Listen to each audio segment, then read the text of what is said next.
Hello everyone. Law for everyone में आप सबका स्वागत है। और जैसा कि कल हमने बात की थी कि हम मॉडर्न हिस्ट्री से शुरुआत करेंगे और उसके बाद लॉ की तरफ जाने का विचार रखा जाएगा। तो आज प्रारंभ करते हैं मॉडर्न हिस्ट्री। मॉडर्न हिस्ट्री के लेक्चर्स थोड़े से लंबे होंगे। I think with in 2 to 3 days, और it may take 7 to 8 days to complete all these things। और उसके लिए आपको कुछ चीज़ें देखनी होंगी कि आपको अगर हिस्ट्री का ज्ञान नहीं है तो ये आपके लिए एक तरीके से एक स्टोरी टाइप का सेशन रहेगा। आपको इसमें कोई, मैं नहीं समझता हूँ कि नोट्स बनाने की ज़रूरत है, और अगर आपको नोट्स की ज़रूरत लगेगी तो मैं अपलोड कर दूँगा एक सेपरेट पीडीएफ फॉर्म में, तो आप वहाँ से इसको ले लीजिएगा। तो मॉडर्न हिस्ट्री प्रारंभ करते हैं और उसके बाद हम आगे संविधान और अन्य कानूनों के बारे में जानेंगे। ये पर इसलिए मॉडर्न हिस्ट्री चालू करना है क्योंकि संविधान कहीं ना कहीं मॉडर्न हिस्ट्री से काफ़ी हद तक जुड़ा हुआ है, संविधान के काफ़ी प्रावधान उससे जुड़े हुए हैं। तो मॉडर्न हिस्ट्री प्रारंभ करते हैं। मॉडर्न का क्या पर्याय है? मॉडर्न है क्या? मॉडर्न का मतलब है कि कोई नई टेक्नोलॉजी, कोई नया चीज़, कोई नयापन हमारे समाज में जब आता है तो वो मॉडर्न होता है।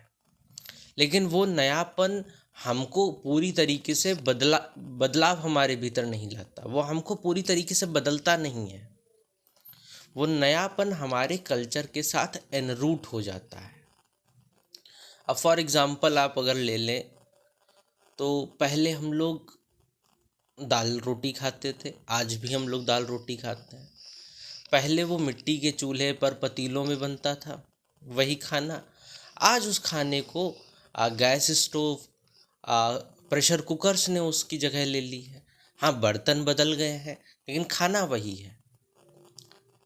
अब अगर हम लोग ये कह दें कि मॉडर्निटी का मतलब है कि सिर्फ पिज़्ज़ा खाइए या सिर्फ इटालियन खाना खाइए या इंग्लैंड का खाना खाइए, तो ये मॉडर्निज़्म है, तो ये बिल्कुल मॉडर्निज़्म नहीं है।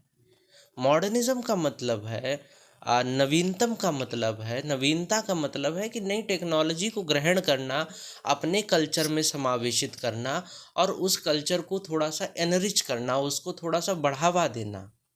ना कि ये कि हम दूसरे के कल्चर को अडॉप्ट कर लें और अपने आप को मॉडर्न के नाम से थोपें।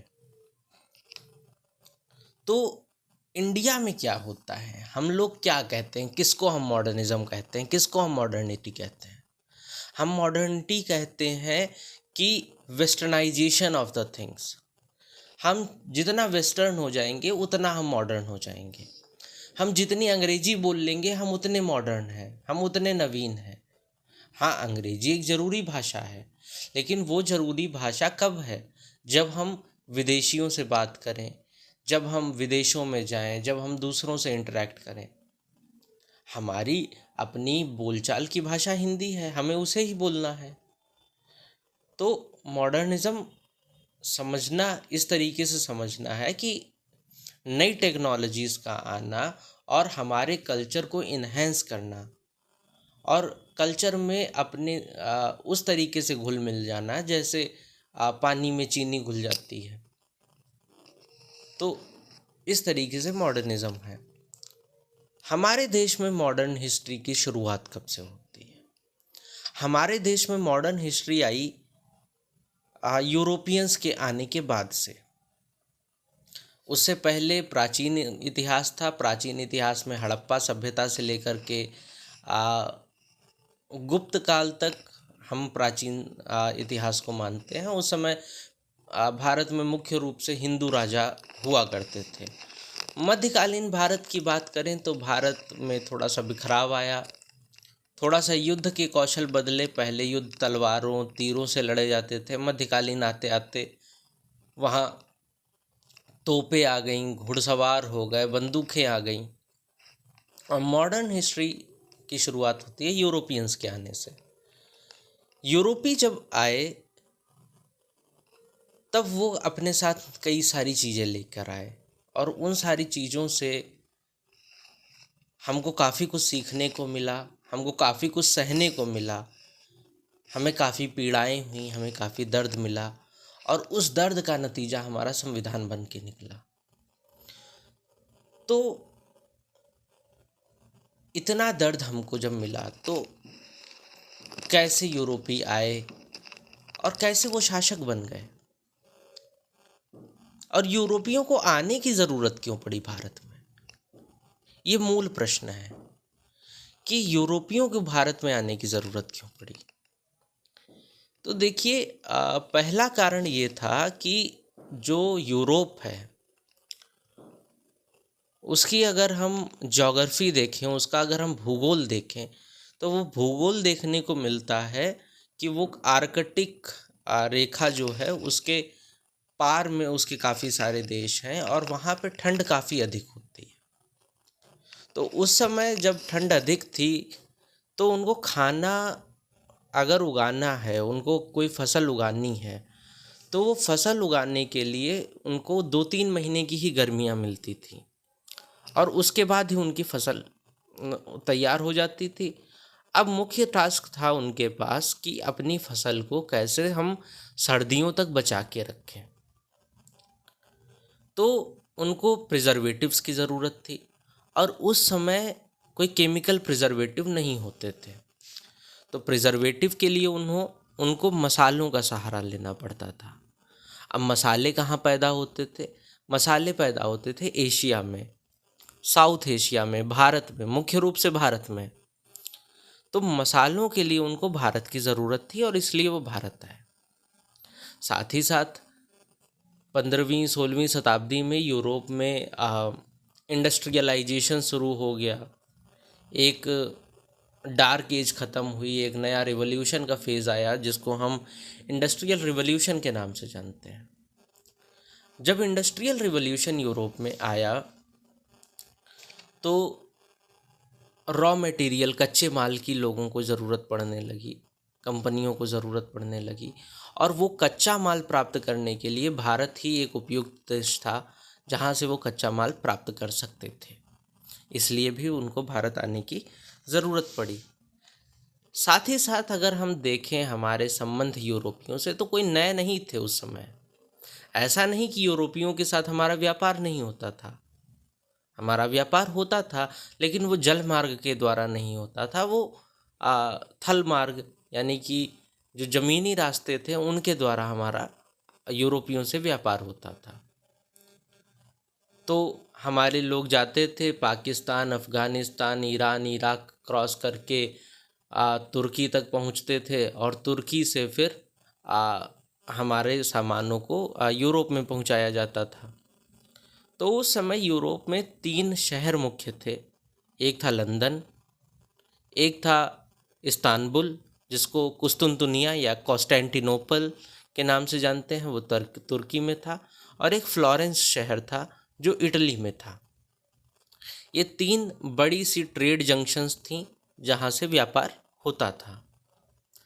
तो हुआ क्या कि 1453 तक, 1453 तक ये तीनों शहर जो थे ये क्रिश्चियन शासकों के अंडर में थे। लेकिन जब 1453 में क्या हुआ कि क्रिश्चियन जो बाइजेंटाइन एम्पायर था, बाइजेंटाइन एम्पायर कॉन्स्टेंटिनोपल पर राज करता था। 1453 में वहाँ पे एक युद्ध छिड़ता है, और ओटोमन एम्पायर जो कि मुस्लिम शासक थे वो कुस्तुनतुनिया पर या कॉन्स्टेंटिनोपल पर कब्जा कर लेते हैं।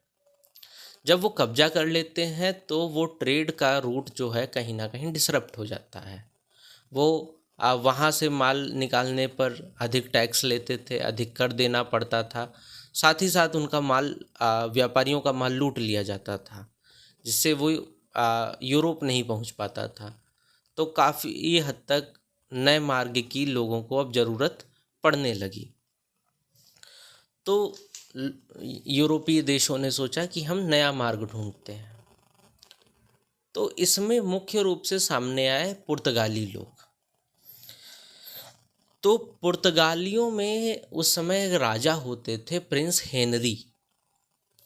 प्रिंस हेनरी को शौक था कि नए नए समुद्री रास्ते ढूंढे जाएं, नए नए क्षेत्रों को एक्सप्लोर किया जाए।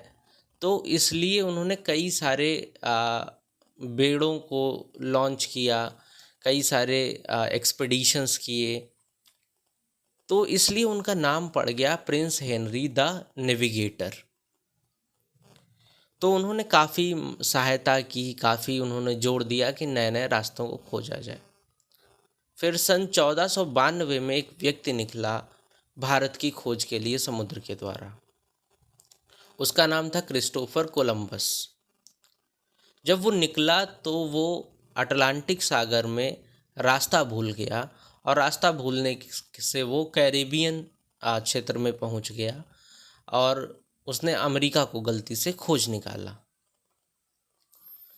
तो बात अभी तक अधूरी थी कि भारत की खोज कैसे की जाए,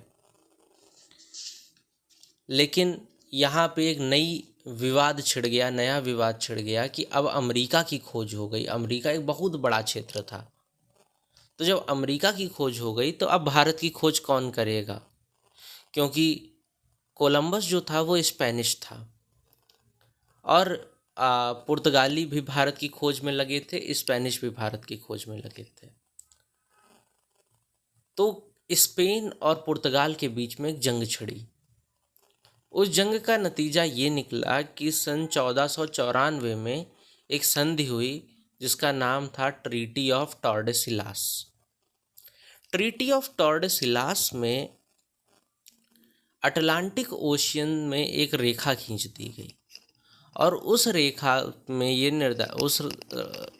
निर्धारित किया गया कि इस रेखा के जो पश्चिम के क्षेत्र हैं वहाँ पे स्पेन जाएगा, और इस रेखा के जो पूर्व के क्षेत्र हैं वहाँ पे पुर्तगाली जाएंगे। तो अब ये क्लियर हो गया कि भारत की खोज करने का प्रमुख टास्क जो है वो पुर्तगालियों के पास रहेगा। तो ठीक है, तो फिर भारत के लिए सी रूट को खोजने की और ज़ोर से कवायद चालू हुई।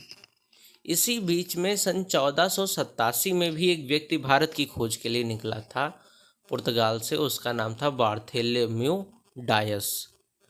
तो जब बार्थोलोम्यू डायस खोज करने के लिए निकला तो वो साउथ अफ्रीका की टिप तक पहुंच गया, और उस टिप को वो पार नहीं कर पाया। वहाँ पे काफ़ी अधिक तूफान था, वहाँ पे काफ़ी तेज़ हवाएं थीं जो उसका जहाज़ झेल नहीं सकता था, और वो वहाँ से बाहर नहीं निकल पाया। तो इसलिए उसने उस टिप को नाम दे दिया Cape of Bad Hope, Cape of Bad Hope.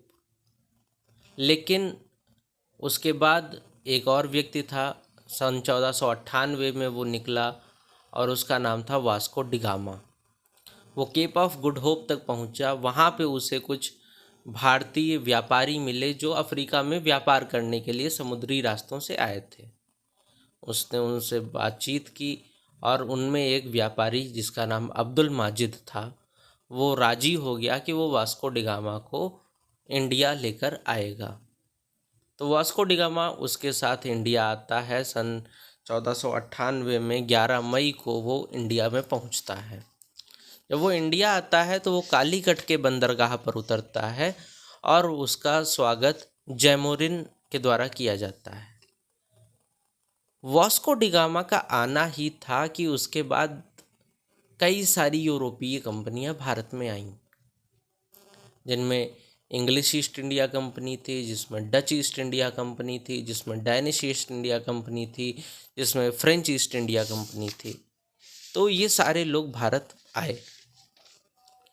लेकिन अब इतिहास पुर्तगालियों के आने का है, तो पुर्तगालियों का थोड़ा सा भारत में इतिहास जान लेते हैं।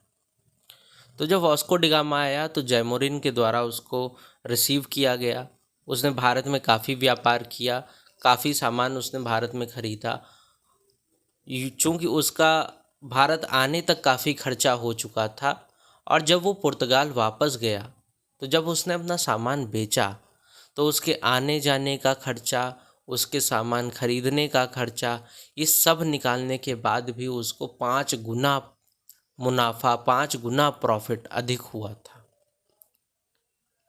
तो पुर्तगालियों को अब चस्का लग गया, उनके मुंह में अफीम लग गई कि अब तो भारत से व्यापार करना बहुत ज़रूरी है। अच्छी बात थी, लेकिन पुर्तगालियों का एक ये खुन्नस कह सकते हैं कि वो अरब से खुन्नस रखते थे जब से उन्होंने कुस्तुनतुनिया पर कब्जा कर लिया था। वो नहीं चाहते थे कि भारत में अरब व्यापार करे, तो वो चैलेंज साबित हुए अरेबियन लोगों के ऊपर कि वो भारत में व्यापार ना करने पाए।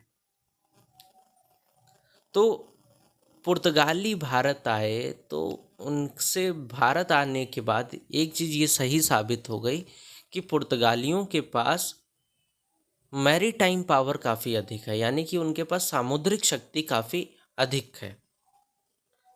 और वो अपने जहाज़ों पर तोपें लगाते थे, दूसरे देशों के जहाज़ों को, खासकर अरब लोगों के जहाज़ों को वो अपनी तोपों से उड़ा दिया करते थे। तो वो कहीं ना कहीं समुद्री लुटेरे टाइप का भी एक कार्य कर रहे थे। फिर 1501 में वास्को डी गामा दोबारा भारत आता है।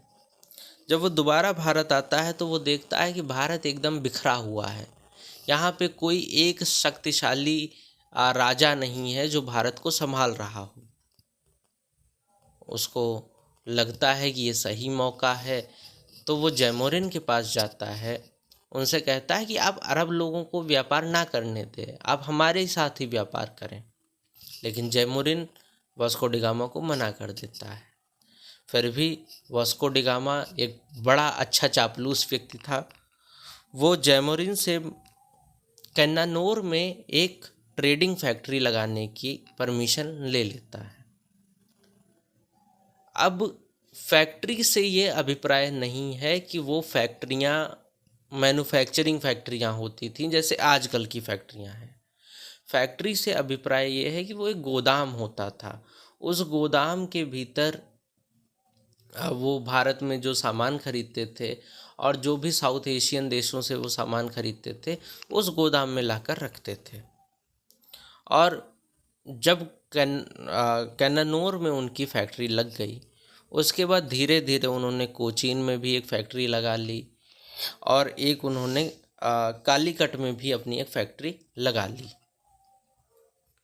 और उसके बाद 1505 में एक व्यक्ति को पुर्तगाली सरकार भारत में गवर्नर बना के भेजती है, जिसका नाम होता है फ्रांसिस्को डी अल्मीडा।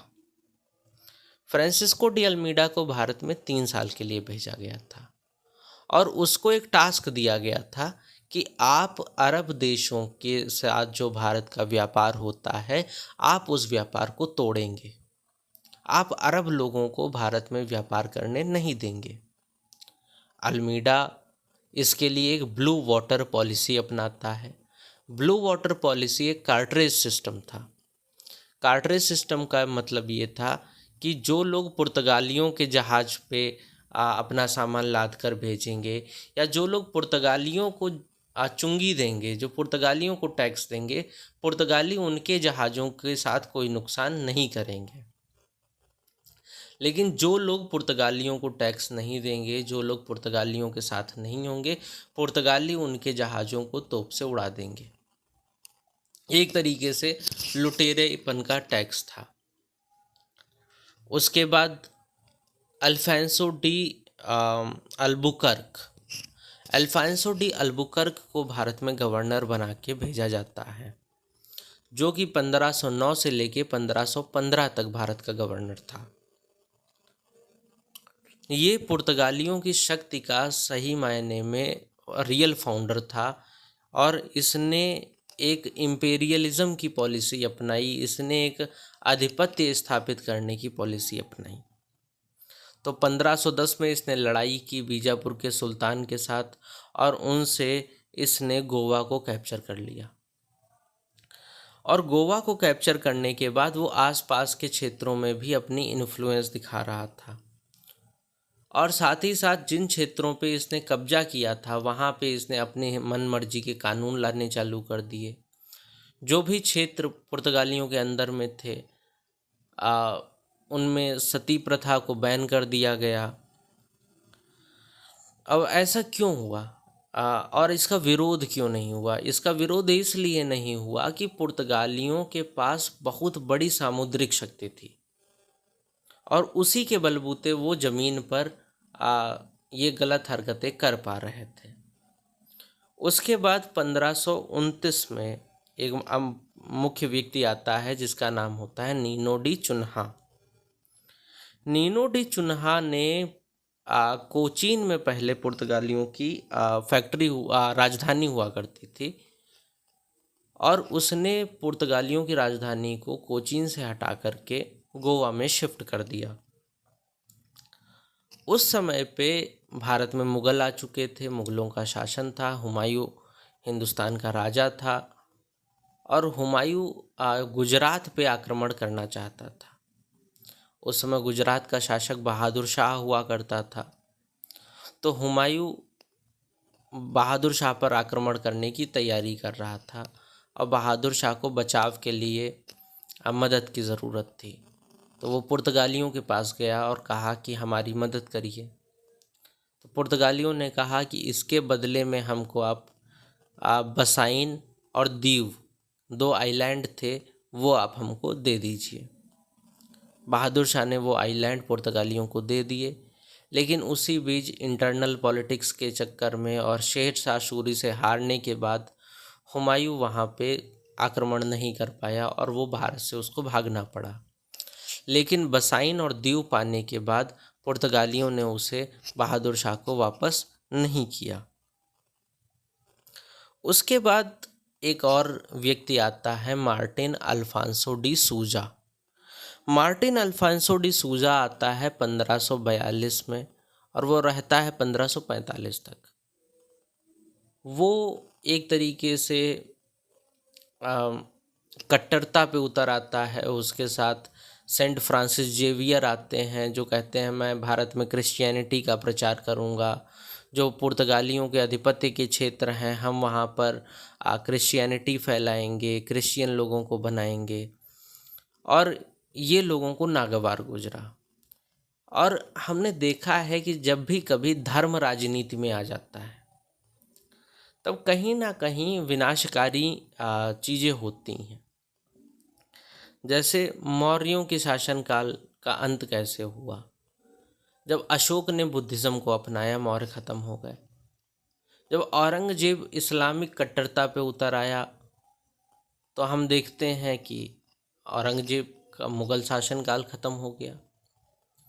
जब 1857 में जो राइफलें थी जिनमें गाय और सूअर की चर्बी लगा करके सैनिकों को खोलने को कहा गया, तो हमने देखा कि 1857 की क्रांति हो गई। और जब 1947 में हिंदू मुसलमान लड़े आपस में, तब हमने देखा कि हिंदुस्तान का बंटवारा हो गया। तो राजनीति और धर्म दोनों जब मिल जाएंगे, जब दोनों साथ आ जाएंगे तो समस्याएं होंगी, क्योंकि राजनीति का काम है लोगों को स्वतंत्रता देना, राजनीति का काम है लोगों को लिबरेट करना, और उसके ही उलट धर्म का कार्य होता है लोगों को रिस्ट्रिक्ट करना, लोगों को रोकना। तो राजनीति और धर्म में काफ़ी अंतर है और इसीलिए समस्याएं पुर्तगालियों के साथ हुई और पुर्तगाली धीरे धीरे डिक्लाइन पे चले गए। तो डिक्लाइन के कारण क्या थे पुर्तगालियों के? कि अल्बुकर्क के बाद पुर्तगालियों का कोई बहुत तगड़ा गवर्नर भारत में नहीं आया। साथ ही साथ धार्मिक रूप से पुर्तगाली जो थे वो असहिष्णु थे, इंटॉलरेंट थे। वो सती प्रथा बैन कर दिया, उन्होंने क्रिश्चियनिटी को लाने की कोशिश की, तो ये सारी चीज़ें गलत थीं। साथ ही साथ पुर्तगाली जो ऑफिसर थे उन्होंने पुर्तगालियों के इंटरेस्ट के बारे में नहीं सोचा भारत में, और वो खुद ही भ्रष्टाचार में संलिप्त हो गए और वो खुद ही वेल्थ कमाने के चक्कर में लग गए। और ये ना इंडियंस को गवार गुजरा, ना पुर्तगालियों को गवार गुजरा। साथ ही साथ पुर्तगाली कुछ गलत कार्य भी करते थे, जैसे पायरेसी करना, समुद्र में लुटेरों की तरह काम करना, ये सारी चीज़ें कहीं ना कहीं पुर्तगालियों को विनाश का कारण बनी। साथ ही साथ उस समय मुग़ल आ गए थे, जिसके कारण अब पुर्तगाली एक्सपेंड नहीं कर सकते थे। और हुआ क्या था कि 1580 में पुर्तगालियों के ऊपर स्पेन ने कब्जा कर लिया। तो स्पेन ने जब पुर्तगालियों के ऊपर कब्जा कर लिया तो पुर्तगालियों का ध्यान डाइवर्ट हो गया और वो अब अपना मेन कंसंट्रेशन उन्होंने अमेरिका की तरफ कर दिया। और साथ ही साथ पुर्तगालियों ने ब्राज़ील भी खोज निकाला और उनको ब्राज़ील पे शासन करना उनको काफ़ी हद तक आसान लगा इंडिया में शासन करने की अपेक्षा। तो ये पुर्तगालियों का इतिहास था। और आगे हम देखेंगे कि डच का इतिहास क्या रहा और फिर अंग्रेज़ों का इतिहास क्या रहा। तो तब तक के लिए जय हिंद, जय भारत।